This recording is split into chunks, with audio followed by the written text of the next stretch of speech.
Hello everyone, welcome back to Lynn's Homestead. Well, SD card failed on my phone, lost all the video. Hopefully I didn't lose everything, but life happens. So, the Caroni wheels are on. They look pretty good, they're solid, they're meant for an 8-foot deck, so they should last on a 5-foot deck. The one thing that I liked about these wheels, other than the price, is they have a zerk fitting on the wheels, so they are greasable. The old ones, the original ones, are not.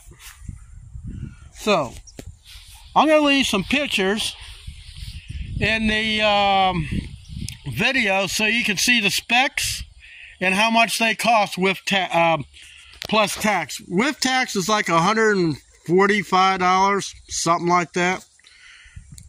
Alright guys, that's it for this video. I'll see you in the next one. Thanks for watching.